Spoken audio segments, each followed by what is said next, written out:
Bismillahirrahmanirrahim. Yang berbahagia, Profesor Datuk Dr. Mazlin bin Mokhtar, Deputy Vice Chancellor Research and Innovation Affairs Universiti Kebangsaan Malaysia.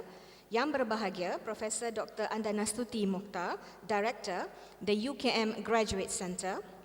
Yang berbahagia, Dr. Ashinida Aladin, Chairperson, 3-Minute Thesis Competition UKM 2016. Dr. Haniza Yun, Principal Research from MIMOS, who is also the head of jury of the 3-Minute Thesis Competition UKM 2016, members of the jury, academicians, participants, ladies and gentlemen.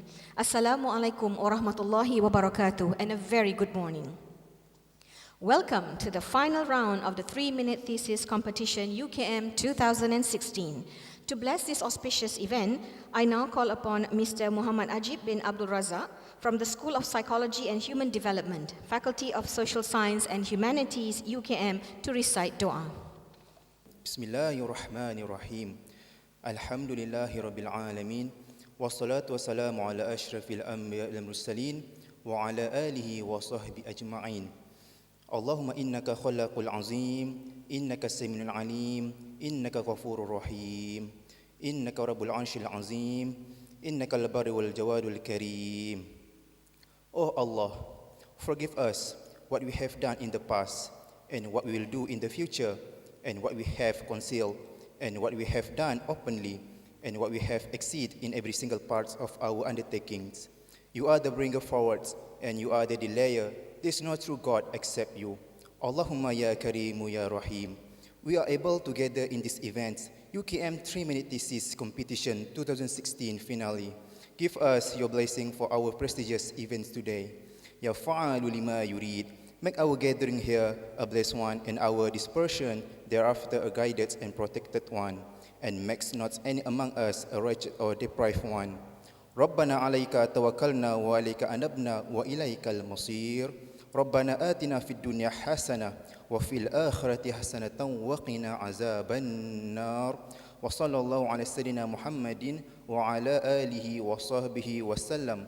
Walhamdulillahi rabbil alamin. Without further ado, I would like to invite Yang Berbahagia Dr. Ashinida Aladin, Chairperson of the 3-Minute Thesis Competition UKM 2016, to present her welcoming address. Bismillahirrahmanirrahim. Rabbi shrah li sadri wa yassir li amri wahlul 'uqdatam min lisani yafqahu qawli. Thank you, Dr. Zalifa, our MC for today. Our distinguished guests, Yang Berbahagia Profesor Datuk Dr. Mazlin Mokhtar, Deputy Vice Chancellor UKM Research and Innovation Affairs. Yang Berbahagia Profesor Dr. Andanastuti Mokhtar, Director of the UKM Graduate Centre. Yang Berbahagia Profesor Madya Dr. Romlah Jaafar, Deputy Director, the UKM Graduate Centre. Honourable judges, distinguished guests from industries and government agencies, professors, academics, postgraduate students, and last but not least, to the UKM 3MT finalists 2016. Welcome to the final round of 3-Minute Thesis Competition UKM 2016. Selamat datang, ahlan wa sahlan wa marhaban bikum. Thank you very much for coming, and it is a pleasure to see many of you here today.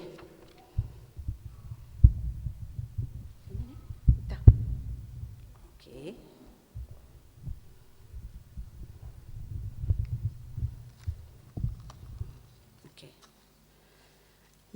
Ladies and gentlemen, 3-Minute Thesis, or better known as 3MT, is a research communication competition developed by the University of Queensland, Australia, whereby PhD students have 3 minutes to present a compelling oration on their thesis and its significance. 3MT challenges students to consolidate their ideas and research discoveries so they can be presented concisely to a non-specialist audience. Therefore, I would like to introduce our honourable judges from different backgrounds. Please welcome Dr. Haniza Yun, Principal Researcher at MIMOS Berhad, Malaysia. Dr. Haniza is the head of jury today. Tuan Shirfan Mitra Surya Hussein, Manager of Current Affairs, TV Al-Hijrah Media Corporation, and Mr. Jason Andrew Polko, Chief Librarian, Infrastructure University of Kuala Lumpur. Thank you for taking your time for being with us today. Distinguished guests, I would like to congratulate all the 3MT finalists for their effort and courage to share their passion of research with us. I do believe that pitching your hard work of 2 years and above of your research in 3 minutes is absolutely not an easy task. And 80,000 words would take 9 hours to present.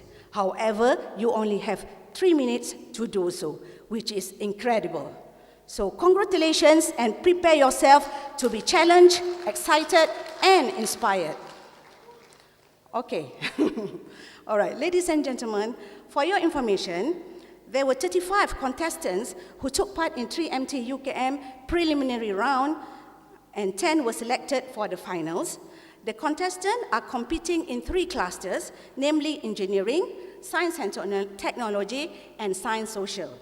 Winners who fulfill the criteria will be representing UKM at the national level, which will be held on the 10th of May 2016 at University Utara, Malaysia. Okay. I personally believe that we came here better prepared, and hopefully we can snatch the first place in the finale at UUM. Consequently, will represent Malaysia in the international 3MT competition in Australia sometimes in August. Okay? Hopefully, we pray for that. Ladies and gentlemen, the 10 finalists were given extensive training by 3 experienced speakers, particularly to improve their presentation, pronunciation, and body language. We had the opportunity to work with Professor Madya Dr. Raihana Maidin from FSSK, Dr. Wahi, who is sitting next to Dr. Romla, and Dr. Abdul Latif from FSSK as well. I didn't see her today. I believe that the trainings provided boosted the students' level of confidence and determination. Thank you to the coaches. Okay. Distinguished guests, as part of the organizing committee, I would like to thank my team in undertaking the task of this important event and making it a fruitful and successful one. My request was never left unattended, and I must say that always receive notification from our WhatsApp group, lines of inquiries and notices and what must be done. I must thank current technology for making communication much simpler and faster. Without you guys, this event would never have been possible. Thank you very much. Okay, this is my team here.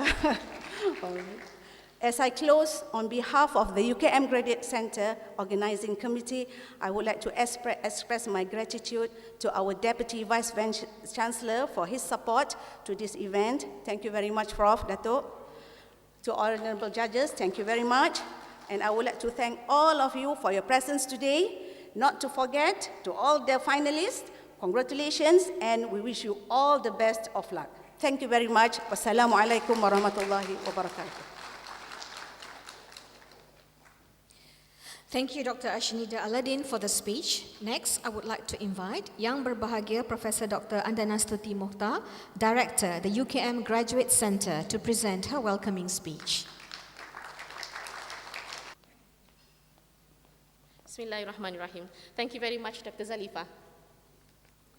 Yang Berbahagia Professor Dr. Mazlin Mohtar, Deputy Vice Chancellor, Research and Innovation Affairs, Honorable Judges, Deans and Deputy Deans, Directors, Deputy Directors, top officials of UKM, distinguished guests from industries and government agencies, professors, fellow academics, 3MT contestants, students, ladies and gentlemen. Assalamualaikum warahmatullahi wabarakatuh. Selamat pagi dan salam satu Malaysia. Ladies and gentlemen, Alhamdulillah, praise to Allah Almighty for granting us the opportunity to gather for this auspicious occasion on this very fine morning. First and foremost, I would like to extend a very warm welcome to everyone to our humble graduate center at UKM, especially to our colleagues from the industries and government agencies. Selamat datang ke UKM. Thank you all for your interest and effort to be here today and lend support to the finals of the 3MT UKM competition. I would also like to take this opportunity to thank our Deputy Vice Chancellor, Professor Dr. Mazlin Mokhtar, for his kind presence and support today.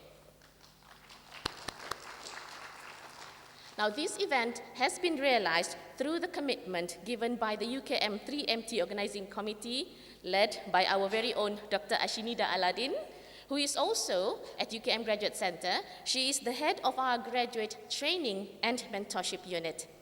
I see that her enthusiasm, energy, and leadership has kept the team together, working seriously to ensure the success of today's running of events. A big thank you and congratulations to the team comprising of several academics from various faculties of the university. The UKM Graduate Center regularly organizes interdisciplinary student activities that encourage participation of diverse groups of students, such as today, with the aim of providing a platform to enhance the development of our postgraduates' personal and professional development. We do not wish to let our students focus solely on the completion of their master's and PhD thesis, whilst neglecting the soft skills that are so important in these days and era. I believe the industries and the employers know that only too well. As such, in preparation for today, we have organized several training sessions for the students, as mentioned by Dr. Ashi, to further develop and hone their public speaking skills. We are very pleased to announce that we are keen to hold more of these 3MT events in the future and making this an annual event celebrated in UKM. In addition, our Graduate Center also plays a major role in offering additional professional skills, training, and mentorship to our postgraduates. We are very active in organizing various research and writing workshops, seminars, public lectures, industrial visits, and forums, all in the hope of benefiting the postgraduate community in UKM, as well as those from neighboring universities. At this juncture, I would like to express our heartfelt gratitude to our dear colleagues, especially supervisors of our postgraduate students in UKM, who have been very, very supportive of our activities. Thank you very much. Ladies and gentlemen, for the past few weeks, I have seen the final contestants attending their training sessions in preparation for today, and I'm proud that their pitching skills have improved tremendously. I am sure the skills they have picked up are not only useful for today, but it also should last a lifetime. I would like to wish all the contestants the best in today's competition. Last but not least, I would like to thank the judges for spending your precious time judging today. We sincerely appreciate your time and effort in making our contest a success. Working together, we are preparing the students for their future careers and helping the workforce of tomorrow. Thank you, and Assalamualaikum warahmatullahi wabarakatuh. Thank you, Professor Dr. Andana Stuti Mokhtar, for the speech. Next, we have pitching and officiating speech. With great pleasure, I now invite Yang Berbahagia, Professor Dr. Mazlin bin Mokhtar, Deputy Vice Chancellor, Research and Innovation Affairs, University Kebangsaan Malaysia, to pitch and to officiate open the 3-minute thesis competition UKM 2016. Terima kasih kepada saudari Dr. Zalifah. Dan juga terima kasih kepada Dr. Muhammad Kasim rasanya yang membaca doa sebentar tadi. Bismillahirrahmanirrahim. Assalamualaikum warahmatullahi taala wabarakatuh. Salam sejahtera, salam satu Malaysia, salam satu pendaulat amanah negara. Salam mengilham harapan, mencipta masa depan. Good morning, ladies and gentlemen.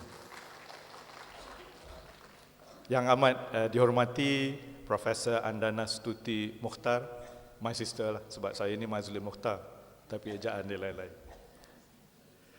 Dr. Ashi, kira Chief Whip for this event, 3MT. Para dekan, para pengarah, timbalan-timbalan dekan, timbalan pengarah, our partners, institution and individuals coming from various sectors. The learned judges, Dr. Aniza, Mr. Jason, Saudara Shirfan. They are coming from very interesting organisation, MIMOS, TV Al-Hijrah, Uni Kuala Lumpur. Penjaga masa pun ada. Calculator is also here, the calculator. And the nervous 10 finalists, congratulations. Get ready, you're going to be very popular from now on. Because live streaming is on, and not only you are speaking to about 100 people over here, but maybe 1 billion people outside there watching. I hope the paramedics are also standing by outside, just in case.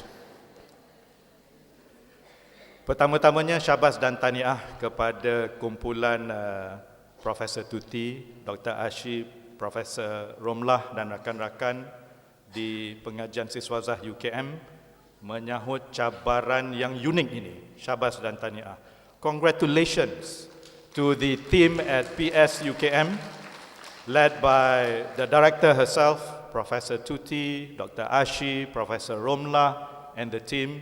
I still could remember the day when the three walked into my room, wanting to do something else, but I threw this challenge, and Alhamdulillah, it's happening. So happy to know that the 3-minute thesis pitching came from University of Queensland, where I did my PhD. No wonder I have a little bit of that chattering ability. But where are we coming from? Well, Ban Ki-moon, Professor Jeffrey Sachs, today they are leading one special network called SDSN, Sustainable Development Solutions Network. What is that? That is a body trying to encourage the whole world to work together, coming from various sectors, not only academia, but academia linked up with government, business and industry, and NGO, to look out for sustainable solutions to the problems facing the humankind, facing the villager community on the ground. That is not one simple task, very difficult to do. But is it impossible? Adidas say no, impossible is nothing. I would like to take that tagline. In that spirit, coming back to Malaysia, SDSN, Sustainable Development Solutions Network, was launched on 10 October 2013, 10-10-13. It was launched by Tan Sri Professor Datuk Sri Zakri Hamid, our former Deputy Vice Chancellor for Academic, but now at the high office of becoming the Advisor of Science to the Prime Minister. So he's the chairman of the SDSN Malaysian chapter. On the day of the launching, Jeffrey Sachs was in Kuala Lumpur to launch the SDSN Malaysia chapter. Yang Berhormat Datuk Kamalanathan, now he's the Deputy Minister for Education. He was representing the government of Malaysia. There you go. Solutions to be solved must come from various disciplines.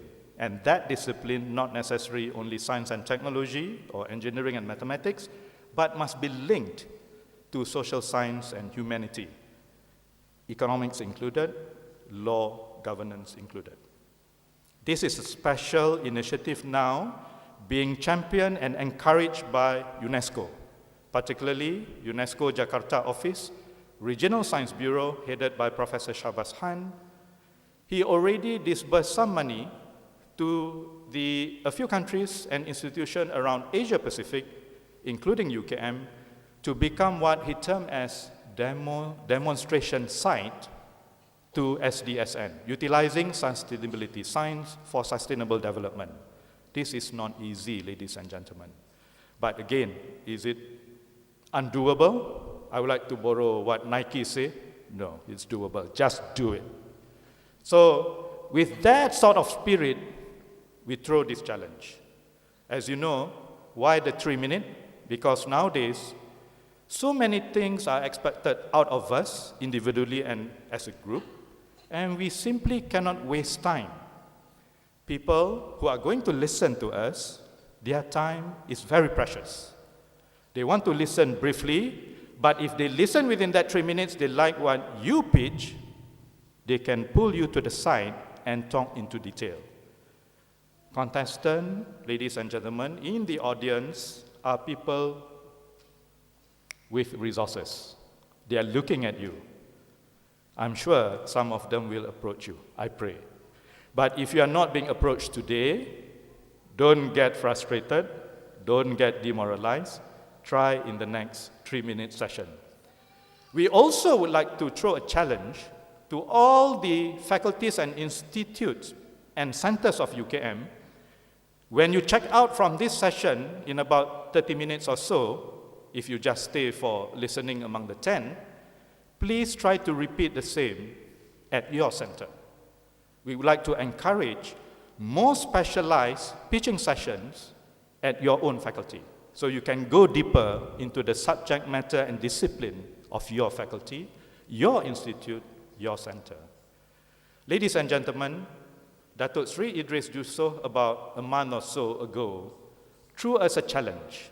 Today's education requires flexible mode, flexible education.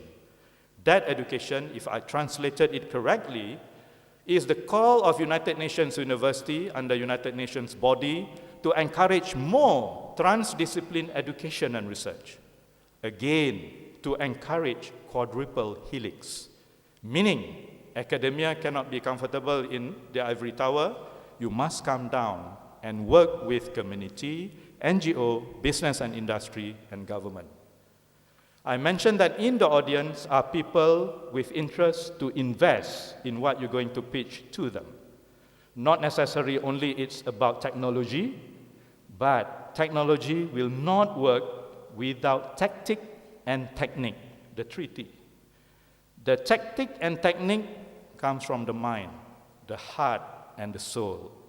Hardware and heartware must jive together to bring in sustainable solutions to all the problems of this world.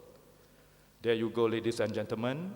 You thought you can hide in a little corner, do your PhD research quietly, get the certificate, get the title doctor, and be happy on your own like that. No. We have now high expectation for you. The cameras of the world are watching already and capturing your faces, the 10 contestants. They will demand from you, how are you going to solve some of the problems of this world? But don't be scared, you are not alone.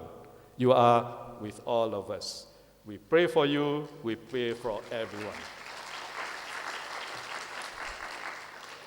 Once again, thank you so much from the bottom of our hearts, particularly the top management at UKM. We really encourage all of us to do something like this or even better. I throw you the challenge of innovation, how to make this more interesting and better.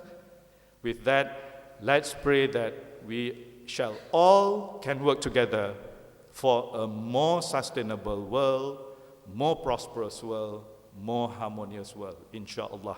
Dengan lafaz Bismillahirrahmanirrahim, saya resmikan the final round 3MT UKM 2016. Let's enjoy the pitching process.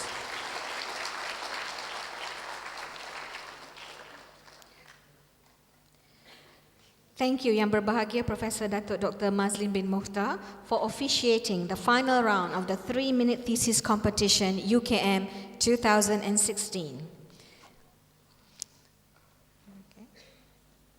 We have now reached the agenda, which is the competition itself. Before that, just to give some sort of motivation to the participants not to be too nervous, allow me to give you some information and a little bit about what the competition is all about.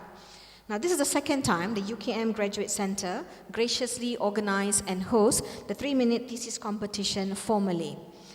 And the competition will be adjudicated by 3 juries, earlier introduced by Dr. Ashinida Aladdin, who will help the committee decide the UKM representatives who will be participating for the 3-minute thesis competition at the national level sometime in May this year. And there is a little bit of a competition trivia. Okay, it so happens that the 3-minute thesis competition originated from the University of Queensland, Australia. And Yang Berbahagia Professor Datuk Dr. Mazlin is an alumni from the University of Queensland, and so is the MC of today's event. So that is the trivia, all right? So are you guys nervous? That's supposed to be helpful, right? So in today's competition, participants will represent 3 main clusters, which are the engineering cluster, social sciences, and the science and technology. From the preliminary round, which was done sometime in March, 10 participants have been carefully selected and chosen to be in the final round. So we have now come to the much-awaited moment. I'm sure all the participants are eager to deliver their materials to all of you. So without further delay, I have the pleasure to invite the first participant to come up on stage and pitch his thesis for 3 minutes. Ladies and gentlemen, please welcome Mr. Aiman Hajawi, who will be talking about scheduling enhancement for smart grid applications over 4G network. Assalamu alaikum and good morning. My research title is Scheduling Enhancement for Smart Grid Application over 4G Networks. What is scheduling? Imagine with me now, if we have a bus and we have only 30 seats available and we have 50 people waiting to get in the bus. Generally, the scheduler should fairly select the 30 people and also should guarantee those selected people will get their destination on time, and also guarantee the other 20 people who are waiting for the next bus have enough time. What is the smart grid? Smart grid is defined as the smart electricity that use wireless network to manage, control electricity station. To do so, smart grid use smart application. What is the most important we are facing? The problem is this smart application wirelessly send and receive data. So this smart application need bandwidth resources, but unfortunately the resources are limited compared to a huge number of smart application users. What is the solution? I will give you now a simple example, and you can I guarantee all of you will understand my research. Some of the smart grid application is a smart sensor that can be fixed at electricity station. In case of fire, this smart device need to wirelessly transmit data to inform the central station that there is fire. Such application cannot be delayed. And in our example, this application could be among the 30 people who are selected first. Another example, if we have smart metering device that could be fixed at your home. This smart device is only to read and show you how much your home consumes electricity. Such a device can wait for a few minutes, and in our example, this smart application can be among the other 20 people who are waiting. So we have successfully produced a fair scheduling algorithm which can fairly select the smart application that have emergency cases. And also, we increase the number of resources. Like in our example, we redesign the bus to increase the number of resources. Thank you so much.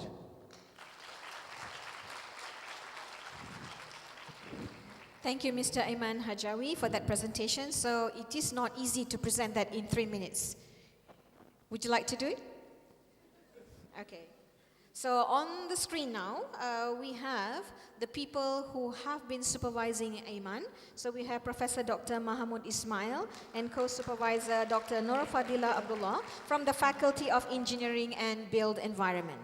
So Professor Dr. Mahamud Ismail expertise, he's an expert in wireless communication and networking, resource management, interference management, and capacity enhancement towards 5th generation wireless communication. If you are interested to find out more, please contact them. Their contact details are as shown on the screen. Okay, we would like now to call upon the second participant, Ms. Nurul Shazalina Zainuddin, who will be talking on parasite hunter, detection of microsporidia in blood. Before this, scientists said that a parasite named microsporidia can only be found in intestine. But how if I can prove that they can also be found in blood? So here comes in my research.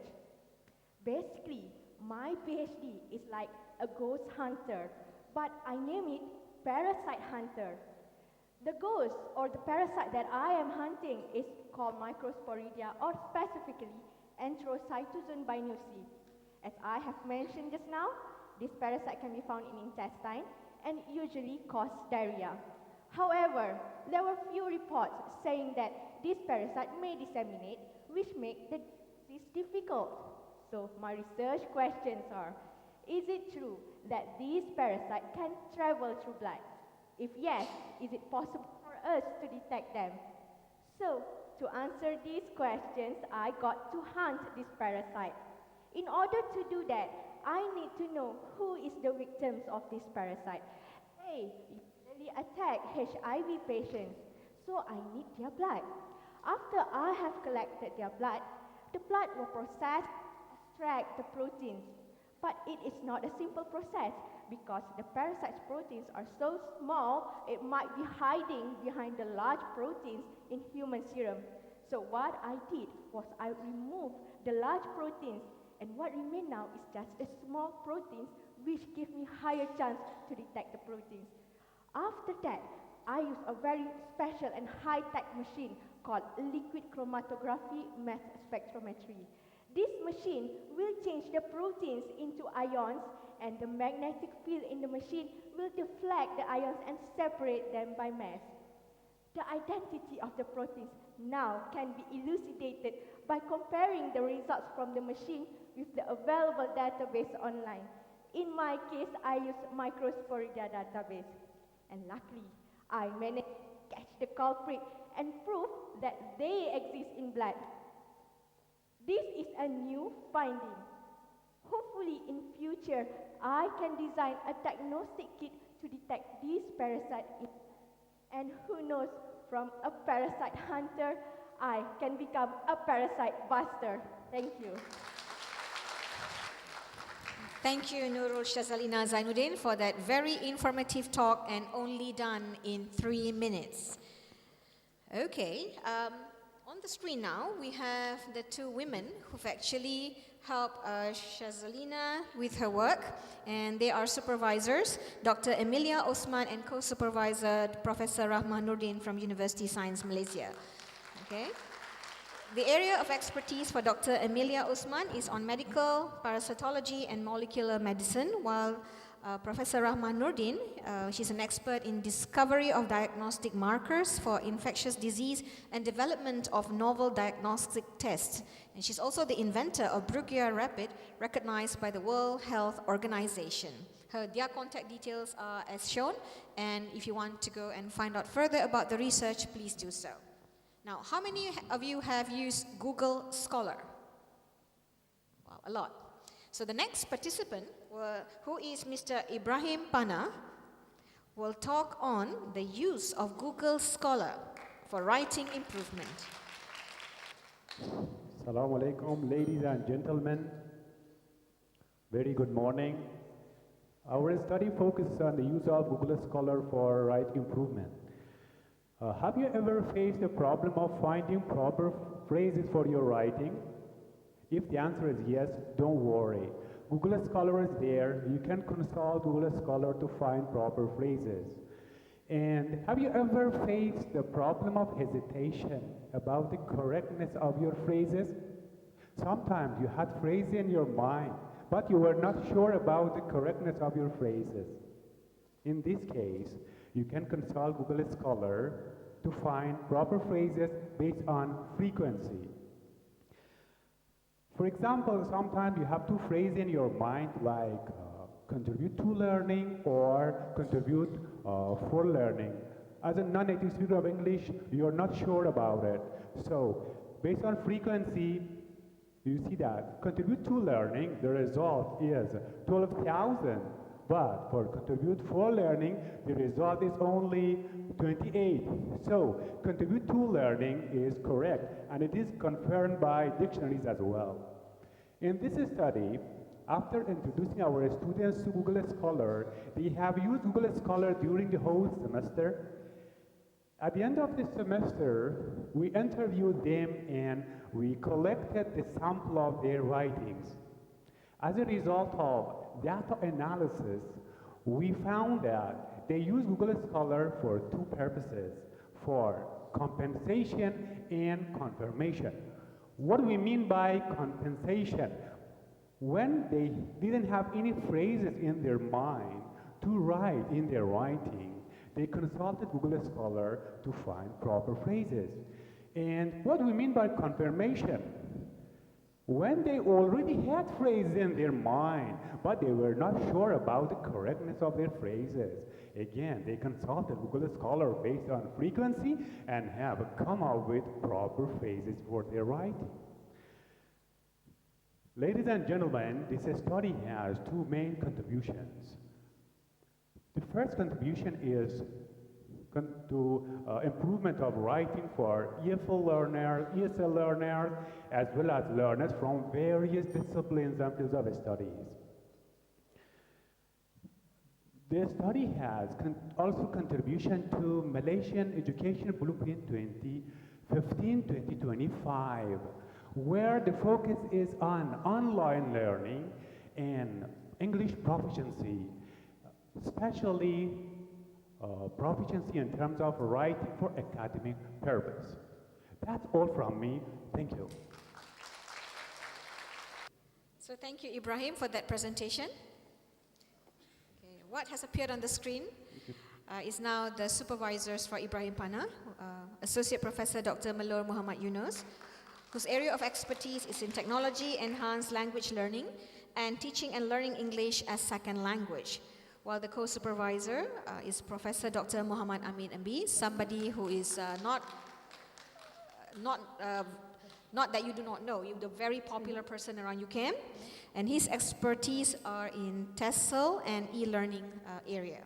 So the contact details are as shown. Next, we have a lady, Nurul Ajalia Abdul Rahman. She will be presenting the effect of role play and simulation on communicative competence. Ladies and gentlemen, I'm sure you agree with me that everyone standing in the large hall will experience fear and anxiety when delivering the speech. Just imagine, a good speech should be like a woman's skirt, long enough to cover the subject and short enough to create the interest. According to communication experts, 74% of people suffer from speech anxiety. These individuals experience a fear, whether it is a formal or informal situation. Fear and anxiety will exist by everyone. So how to solve this problem? Therefore, my PhD study is important in identifying the role play and simulation which help students to improve oral communication skills and to reduce fear and anxiety in communication. My research question is, what are the effects of role play and simulation activities on communicative competence? Ladies and gentlemen, what is communicative competence? Communicative competence can be defined as the ability to communicate effectively that includes a range of elements such as presentation skills, voice projection, eye contact, facial expression, and body gestures. In the role play activities, I give the information to the students on how to build their character. So I can tell the students, for example, you are Daniel, you go to the doctor and tell him what happened last night, and he needs to act his role. than roleplay. But what makes simulation slightly different than roleplay is they reflect real life situation. In simulation, students can bring more items to the class to create a realistic environment. Every activity, I gave a different situation to act out. Both activities were using communicative competence skills, such as how to project your voice, how to use facial expression, have body gestures, and have eye contact with the audience. The result shows that there was a significant difference, and role-play and simulation are the best communicative activities which help students to improve oral communication skills, increase confidence level, and at the same time, reduce fear of public speaking. Remember, a role-play without a simulation is like a body without a soul. The elements of fun help to lower student anxiety, especially in public speaking. Say goodbye to your public speaking fear. I did. Thank you very much. Thank you, Nurul Ajalia Abdul Rahman, for that very informative talk. I think all of us will benefit from that. How many of you have fears of doing public speaking? Because I used to, but then we have to get rid of the fear, so I did. All right, and on the screen now is a portrayal of Professor Dr. Naraini Maruf from the Faculty of Education, who is the main supervisor of Nurul Ajalia, and her expert area is in teaching English as second language, multicultural, multilingual issues in education, culture in language teaching, and ESL, EFL literacy. If you need more info on how to get rid of your public speaking fears, these are the people that you might want to get in touch with. Okay. Next, we have Shafika Tan Shian, who will be talking about something different, that is a beta-GOT, natural insulin for diabetes. Diabetes can kill. Diabetes disease is one of the top causes of death in Malaysia, with its incidence steadily increasing. The oral glucose lowering drug and the insulin injection are the conventional management of this disease. They are, however, expensive and often associated with negative health effects. Therefore, people tend to go for natural medicine nowadays. Even the survey conducted by the Forest Research and Institute Malaysia in year 2012 reported that the household of Malaysia consuming the herbal product are estimated at 73%. But this product falls under a category called dietary supplement. Under this category, the manufacturers are not obliged to put on the content of active ingredient on the labels. What does this mean? It means we as the consumer do not actually know how much active ingredient have we taken in. It can be 20%, it can be 10%, or nothing. Therefore, my study recommends the consumer to take the medicinal plant itself rather than the processed herbal product. Maybe some of you heard of the anti-diabetic effect of beta-GOT, but how does it work? In order to find the answer, I decided to scrutinize the actual secret behind this activity. After the hard work of the extraction and separation, ladies and gentlemen, I was so excited to share with you all this mimic insulin compound from beta-GOT, the steroidal glycoside. It works in two ways. First of all, it delays the carbohydrate digestion. It inhibits the enzyme activity of breaking down the complex carbohydrate into the simpler sugar. Secondly, it promotes the glucose uptake by the liver cell. Both of these mechanisms eventually resulted in the lower level of blood glucose among the diabetic patients. Next, I made a further comparison between this mimic insulin compound and the conventional drug Alcabos and insulin on their anti-diabetic activities. You know what have I found? It is surprising that it is as good as the drug, and this is scientifically proven. In conclusion, beta-GOT is healthier, cheaper, and effective for the diabetic patient. Why? Because it contains the natural insulin, the steroidal glycoside. is therefore potentially to be used as a substitute for the conventional drug. Indeed, bitter gourd is truly a bitter body, but with a sweet soul. Thank you. Thank you, Shafika, for that very informative talk. Diabetes is one of the non-communicable disease that is of high prevalence in Malaysia and many parts of the world. If we can resort not to take synthetic medication in terms of oral hypoglycemic agents or exogenous insulin, and bitter gourd can be the solution, it could be one that we would like. So on the screen are her supervisory team, and she has a team, more than 2. So we have the main supervisor, Professor Dr. Aminah Abdullah, who was my previous co-supervisor during my master's years. And her expert area is in food science and nutrition, and she's always known for being the sensory evaluation of food expert. We also have she's actually a professor now, Professor Dr. Sharul Hisham bin Zainal Arifin, who is an expert in molecular biology, cell biology, stem cell and enzymology, and also Dr. Nur Kartini binti Kasim from University Putra Malaysia, whose expert area is in biochemistry, natural product chemistry and NMR spectroscopy. Okay, we have the 6th participant. So you see how time flies when you have 3 minutes only to pitch. I would like to call upon Dashinta Arova Devi, who will be talking about introducing a new direction for autonomous robot. Assalamualaikum and good morning. Artificial intelligence is the science of imitating human intelligence inside a computer system. For example, autonomous robot that plays game. In this game, robot copying human behavior on how to play game and win. Generally, robot plays game like golf, basketball, and soccer. The most famous one is soccer. For the past 10 years, the world robotic soccer competitions like Vira and Robocop bring people from all over the world to develop creativity, design, and problem-solving skills. Winning this competition has become a prestige of technology achievement. So how do autonomous robots play game? With the help of the camera on top of the game field, the computer controls robot action and behavior in a real-time manner. Same like human, who will wear colorful uniform, the robot player use color patch on top of the robot head.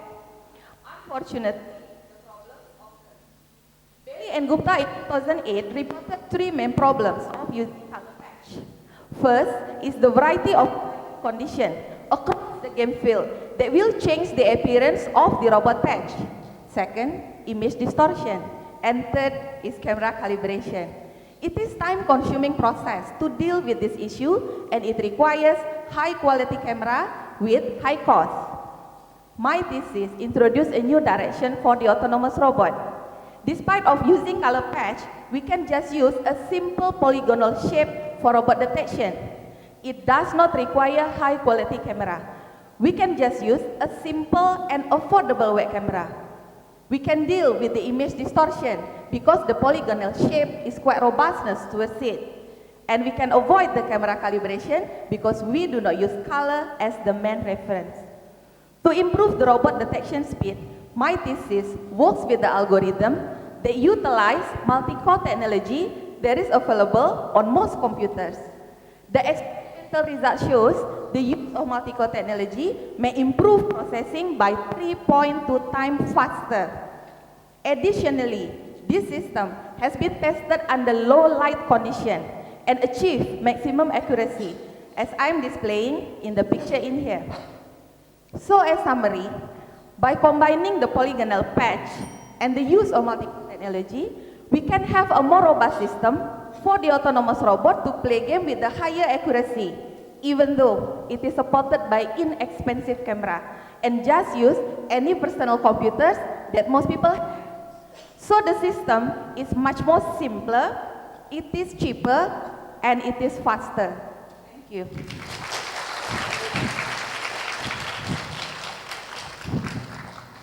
Thank you, Dashinta Arova Devi, for that talk on autonomous robot. And Dashinta is also supervised by a team of advisors, Associate Professor Dr. Ilan Kovan A. Sundararajan, From the Center of Software Technology and Management, Dr. Lau Ming Cheng, Center of Artificial Intelligence and Technology, and she has an external examiner from another country, Associate Professor Dr. Anton Satria Prabuwono, who is actually attached to Saudi Arabia, King Abdulaziz University. So if you need more contact on autonomous robot, these are the people that you might want to get in touch with. Okay, next we have Mr. Ahmad Rosli Muhammad Noor, who will be talking about career development path for community college students. Bismillahirrahmanirrahim. Assalamualaikum warahmatullahi ta'ala wabarakatuh. A very good morning. Since 2001, community college has produced about 100,000 graduated in various disciplines in technical and vocational education, or TVET. They have an employability rate about 90 to 95%. But the problem is, studied by Jasmine Tariq 2014 shows that almost 83% have a problems with a career maturity.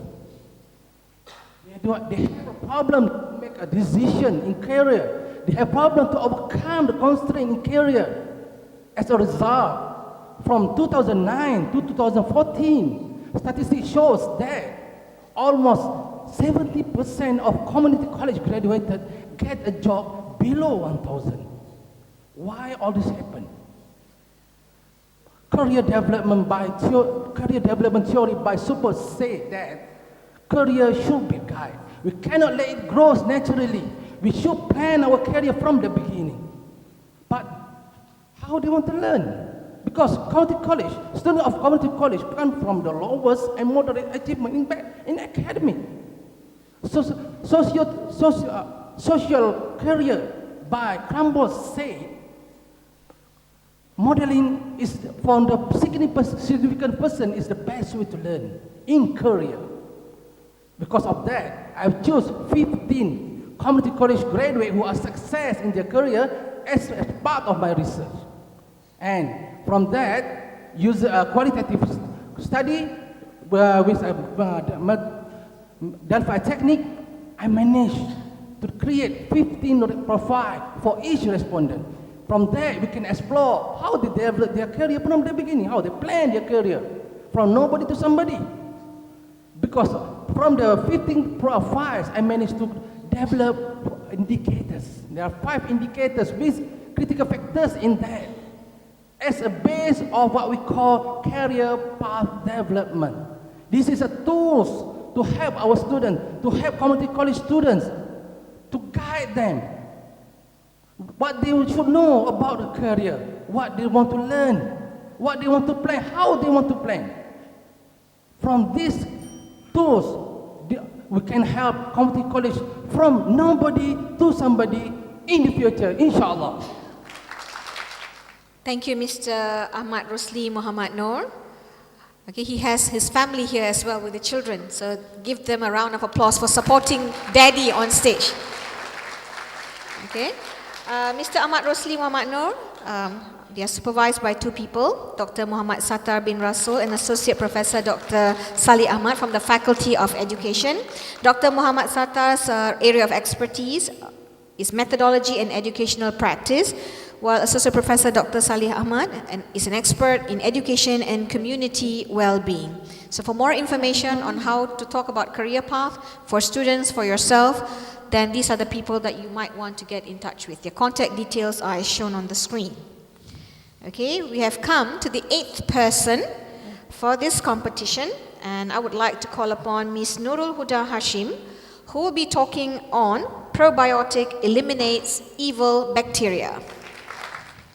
Morning, ladies and gentlemen. Have you ever experienced eating food that look good, smell good, and taste good, but a couple of hours after that, you start rushing into the toilet for 5 times? What happened?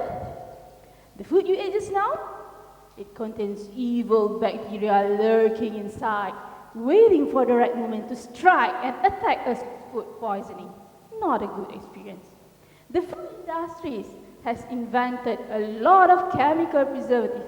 I repeat, a lot of chemical preservatives in order to combat presence of evil bacteria in our food. Unfortunately, usage of chemical preservative in long run, it may harm our body. Ladies and gentlemen, if we were given an option to have biological type of control, which is safe, natural and good for our body, would we opt for that rather than the chemical preservative? I believe most of us will say yes. So this is what my PhD research will offer you. Biological type of control, which is natural, safe, good, and also healthy for our body. I'm using probiotic. Yes, probiotic, the good bacteria for our digestion usually found in products like yogurt. But my research is special because I'm utilizing our local resources. My probiotic were isolated from our local fruits such as jackfruit, pineapple, papaya, and others. Once I got the probiotic bacteria, I will grow it together with the evil bacteria under controlled condition. Interestingly, the results shown that the evil bacteria does not able to grow near the probiotic. It creates clear zones surrounding the probiotic. What happened here? So further analysis in the laboratory, I found out that this probiotic bacteria, it produces a compound called as bacteriocin. What is bacteriocin then? Simple. Bacteriocin, it's a compound that acts like a bullet to kill this evil bacteria. Next, when we add the probiotic in our food, the evil bacteria will not be able to grow anymore. That is good. So, not only our food will be safe for our consumption, but also it is good for our digestion. Because probiotic that I offer you is the substitute for the chemical preservative. And I believe the probiotic that I have will be our friend in need and forever our friend indeed. With that, thank you.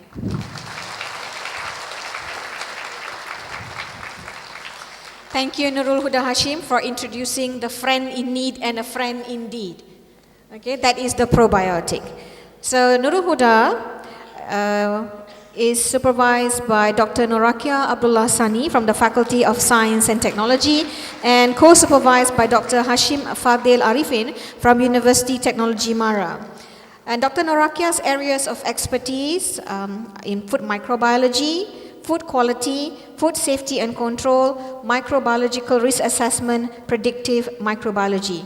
She's also one of our representatives for Malaysia when it comes to the studies of Chronobacter sakazaki. That is actually a bacteria dominantly in infant formulas. So something that maybe you can talk about later. We also have another person from UITM here, Dr. Hashim Fadil Arifin, who is an expert in consumer behavior, food service management, employer branding, organizational commitment, and organization identity. Their email details are as shown on the board, and please contact them and feel free to ask them if you want to know the kind of probiotic that you want for your healthy gut. We now have the 9th participant for today, Mr. Wilfred Mok-Ko Ho, who will be talking about sustainability of childhood obesity programs. Is obese awesome? Good morning, ladies and gentlemen. Did you know that 18% of our country's population, or more than 4 million people, are classed as obese? This is not something we should be proud of. Currently, 43 million children worldwide are suffering from childhood obesity, and it is estimated the number up to 60 million. Obesity can lead to many chronic health problems such as diabetes, heart disease, hypertension, and many more. Not too surprised, obese children tend to stay obese in adult life. Many programs have been conducted to combat childhood obesity. Unfortunately, empirical evidence investigating the sustainability of childhood obesity program is still of limited scope and unknown quality. What we are more interested to know is what happened after the programs end. Will someone willing to take over the program and run by themselves, or will obesity be solved? Furthermore, research on the topic on what happens after the funding ends for a specific program is not yet well conceptualized into agreed on method and topics. And so, what are the solutions? Therefore, a systematic review has been conducted to explore what extent the sustainability of childhood obesity program in different levels, such as individual, interpersonal, organization, community, as well as policy level. From that, we found that it is crucial to have multi-level and level program that should involve children and parents and community, etc., to maintain the capacity to continue the program by delivering beneficial outcomes. Next, most of the program did not involve policy level. It is important to make the program incorporated into policy level so that the program component can be embedded into organizational processes and be part of standard practice. On the other hand, majority of the programs were prevention rather than treatment. This shows us the trend that we should focus more on the prevention rather than treatment in terms of cost effectiveness in managing childhood obesity. Ladies and gentlemen, in a nutshell, it is vital to have sustainable component in managing childhood obesity program, especially to have a longer duration of program, which should be more than 12 months in order to be effective. So let's be active and stay healthy. Obese is not awesome. Thank you. Thank you, Wilfred, for that obesity not awesome talk. Okay, we like to be slim and nice, but unfortunately even I'm not. Okay, Wilfred is supervised by a team of lady supervisors. Okay, let me introduce the main supervisor, Professor Dr. Rosita Abdul Talib, whose expert area are in nutrition, communication and promotion, community nutrition, and childhood obesity intervention. He's also supervised by Professor Dr. Po Bee Kun, whose expert area is in childhood nutrition, and also Associate Professor Dr. Wee Lei Ham, whose expert areas are in health behavior, smoking cessation, and health promotion. Okay, that's participant number 9. So we have the last and final participant for today, who is Mr. Wan Farisan Wan Sulaiman, who will be talking on combating high public debt using fiscal sustainability indicator. Okay, Wan Farisan, the mic is yours. Assalamualaikum and good morning. How many of you had roti canai for breakfast this morning? Or just recently fill up your fuel tank? Do you feel any pain when paying the higher price of roti canai because of GST? Or the higher fuel price because of no subsidy? Well, do you realize that your sacrifice has helped to ensure our fiscal policy sustainability? Fiscal policy is how the government manages its income and spending, while fiscal policy sustainability is the ability of the government to pay its debt without any increase in income or reduce in spending. Ladies and gentlemen, one of the main problems in our economy today is the concern of fiscal policy sustainability. Our public debt has increased by 511% from just 103 billion in 1998 to 630 billion in 2015. We have been incurring fiscal deficit where our spending is more than our income since 18 years. And this is why we have to borrow, thus the increasing in our public debt. In my research, I would like to determine if our fiscal policy is sustainable or not.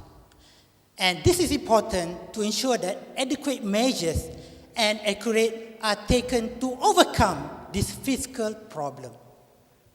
I'm just like a fiscal doctor, but rather than assessing the health of a patient, I would assess the health of our fiscal policy. And using this fiscal sustainability indicator as my fiscal thermometer, I will be able to assess our fiscal condition and in the current and in the future. From my result, I've been able to determine that our fiscal policy has worsened after the economic crisis in 1998 and 2008 because our income has reduced while our spending has increased.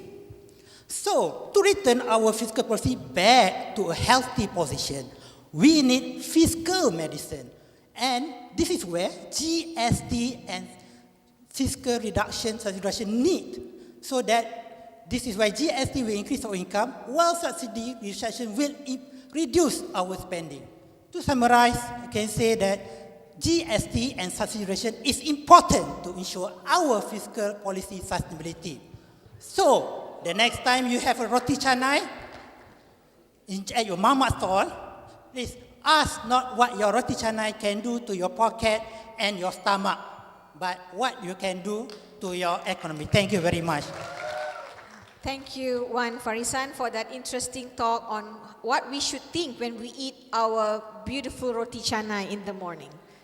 Okay, Wan Farisan is supervised by a good team of advisors, Associate Professor Dr. Zulkifli Abdul Karim, Dr. Nordin Khalid, and Dr. Riyayati Ahmad from the Faculty of Economics and Management. Now, Associate Professor Dr. Zulkifli's area of expertise is on monetary and financial economics, international finance, applied econometric public finance. These are all like different jargons to me. Dr. Norlin's area of expertise and Dr. Riyati's expertise will be in monetary economics, economics growth, monetary and fiscal policy, and fiscal policy and public finance, Islamic economics and finance. So the next time you want to think about another breakfast and how that affects the fiscal sustainability, these are the people that you would want to get in touch with and to get more information and to research on that area. With that final participant, the 3-minute thesis competition UKM 2016 has officially come to an end. I would like now to invite all the members of the jury to the designated room, and you'll be ushered to go there for deliberation and discussions of the results. Before the announcement of winners for today's competition, I would like to invite Yang Berbahagia Professor Datuk Dr. Mazlin bin Mokhtar, Deputy Vice Chancellor, Research and Innovation Affairs UKM, accompanied by Professor Dr. Andana Stuti Mokhtar and Dr. Ashnida Aladdin to present the mock checks to the winners in each cluster. This is the very nerve-wracking moment. I now call upon Dr. Haniza Yon once again to announce the winner of the 3-minute thesis competition UKM 2016 for each of the clusters. Okay, Jijang, okay, suspense. I'm going to announce for the first category for engineering, the winner of this competition is Dashinta Arova Devi.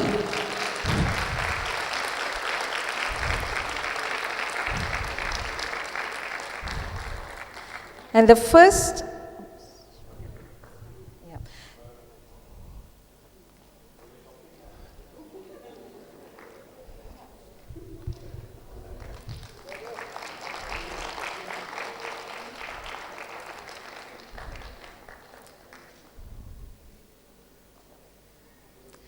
all right, the first runner-up for the engineering category is Mr. Aiman Hajawi.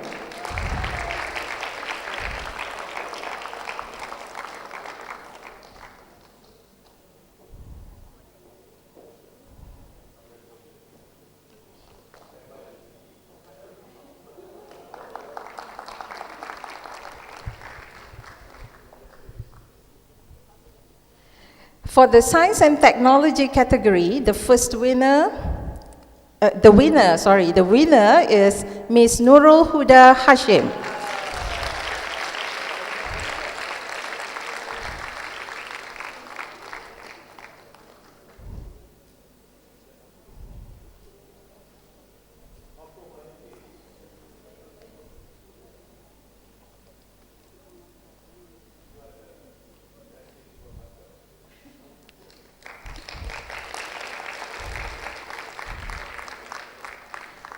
The first runner-up is Miss Nurul Shazlina Zainuddin.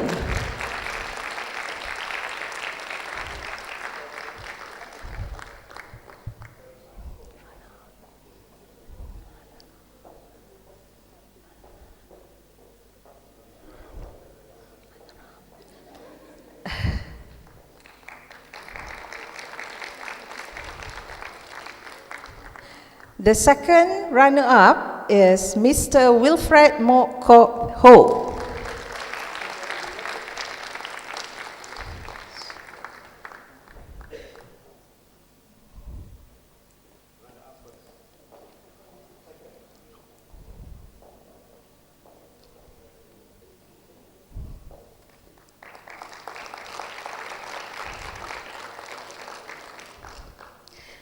Okay, for the social science category, the winner is Miss Nurul Ajlia Abdurrahman.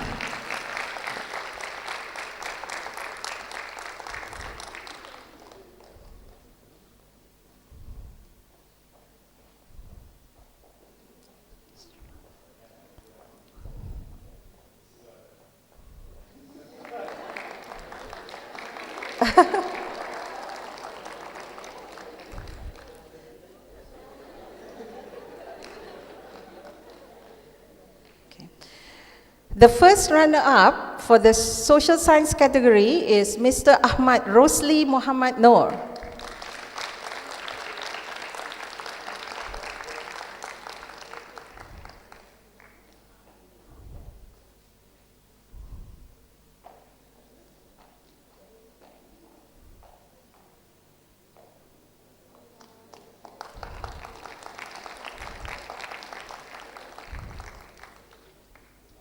Okay, the second runner-up is Mr. Ibrahim Pana.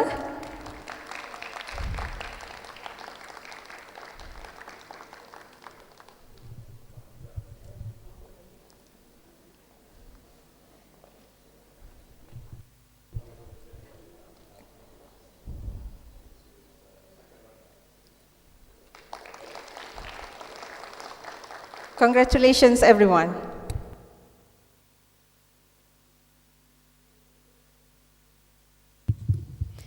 Thank you, Dr. Haniza, for the winner announcement. And thank you also, Professor Dr. Mazlin Mokhtar, for the mock check presentation. And congratulations to the winners and runner-ups. All of you are actually champions, but we have to give the prizes differently anyway. Thank you, everyone, for your attendance, your comments, and your supports. We hope to see you again for the next 3-minute thesis competition by UKM. Wabillahi taufiq wal hidayah. Wassalamualaikum warahmatullahi wabarakatuh.